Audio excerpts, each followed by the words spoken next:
help off of the guy down low. You got to throw the lob up top. How does that make this team better that you guys all know what the defense is going to do and they can't really double you?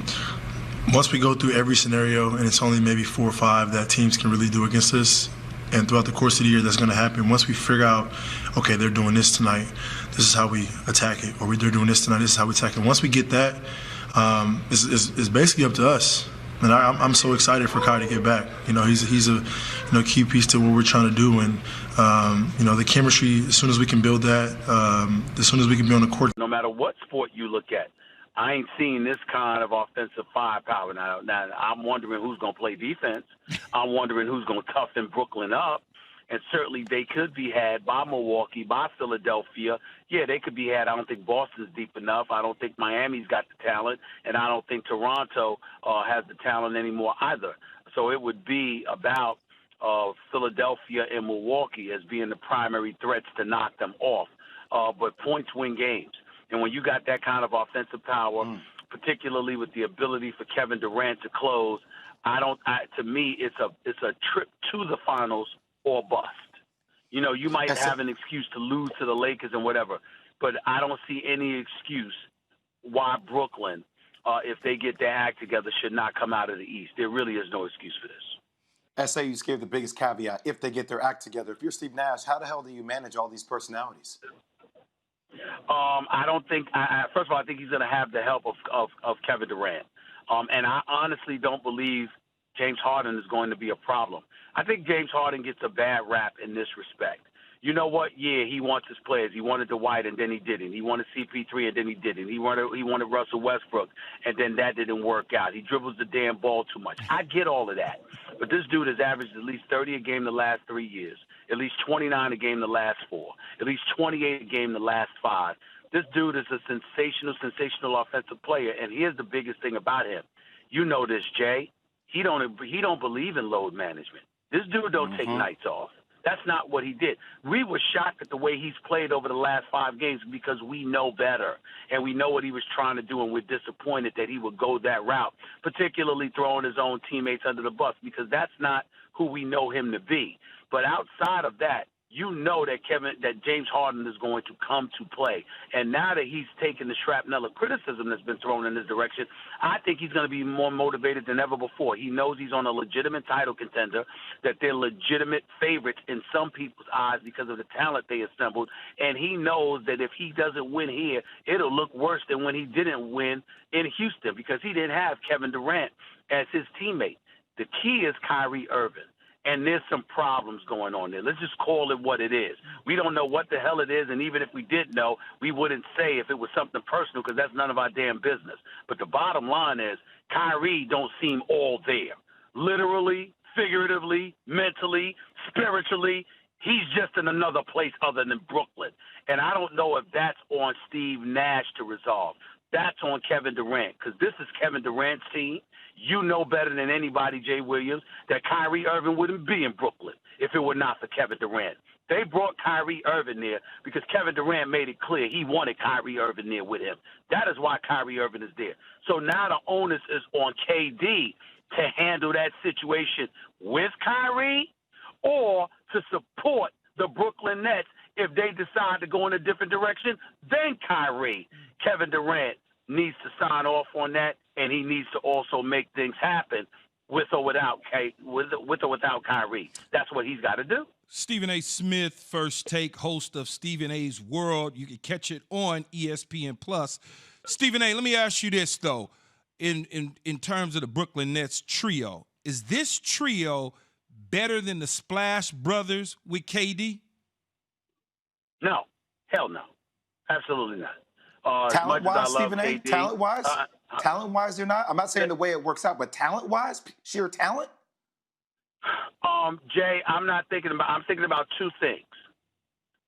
Number one, do you know of a better shooting trio, arguably in NBA history, than Klay Thompson, Steph Curry, and Kevin Durant? The answer would be no.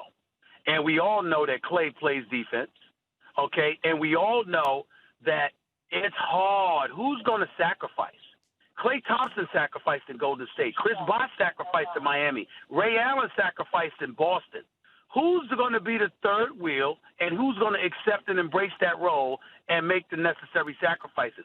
That's the huge question. I understand you're talking about talent, but I'm just basically getting to the bottom line. Like, for example, nobody has a better handle than Kyrie Irving. And Kyrie Irving can shoot, and he can score on anybody. He can finish at the basket. I think that Steph Curry is the greatest shooter in the history of mankind. Agreed. And I think that Klay Thompson is one of the top 5 shooters in NBA history. And I think that Kevin Durant is one of the top 5 scorers in the history of basketball. I don't think it's blasphemous or sacrilegious to sit up there and say, as great as Kyrie is, as great as James Harden is, as great as Kevin Durant is, that they are not more talented than Steph Curry, Klay Thompson, and KD together. I don't believe it. But see, Because then it comes down to Harden and Kyrie. So is Harden and Kyrie better than the Splash Brothers? I would tell you, as shooters, hell no. Well, I mean, as gifted players, though, I mean, depending upon what system, here's what I will say. I think James Harden, gets the wrong look here, right? Because he's been on a team where he's had to be the guy with the system he's been provided to drop 35, 40 points every night. So everybody automatically assumes, how's it going to work? He's going to dribble the ball all the time. He will acquiesce. He can be a pass guard that can still score and play off these other two guys. I agree. I don't disagree with you at all. I mean, I think that you're absolutely 100% right about James Harden. People ignore the fact that he registers assists. Even when he was playing like garbage because he didn't want to be there, he was still averaging 10 assists a game. This dude can do what he wants to do, and he's shown incredible unselfishness in the past. Remember when he was in OKC, he was basically the backup point guard. You're in Houston. I've seen many times when he set up other guys to score. I'm not questioning the talent and the greatness of James Harden. I'm just saying that Steph Curry and Klay Thompson are such marksmen.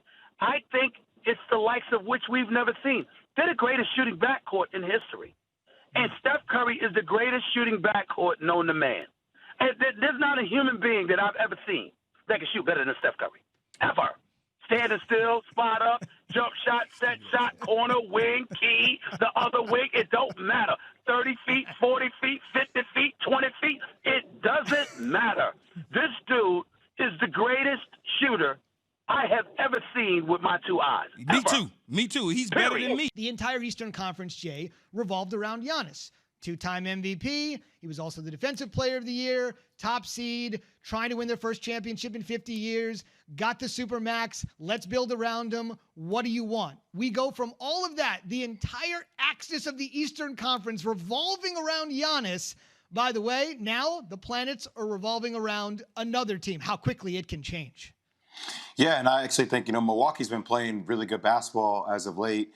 Won 3 games in a row. I will say that the Bogdan Bogdanović deal that didn't go through, where he ended up going to another team, to the Atlanta Hawks, I think ultimately could hinder this team from getting out of the East.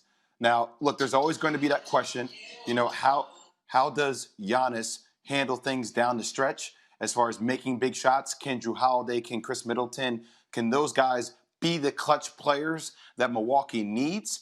I still think they will be there, but the Nets will be by far the favorite in the Eastern Conference. Yeah, by far. It's not. I mean, they're bringing in Harden, you get Kyrie back, and I didn't think that they were far off without James Harden. I felt like that the Nets would probably be the team to come out of the East in the first place. But now the question begs of what's going to go through Giannis's mind when, in fact, he looks up at the end of the season and they're not in a position to make a strong run for a championship, or they get bounced in the playoffs early. What clicks to his mind when he's now signed a long-term extension? They went out there and got a player for him. And so Drew Holiday is now in the mix.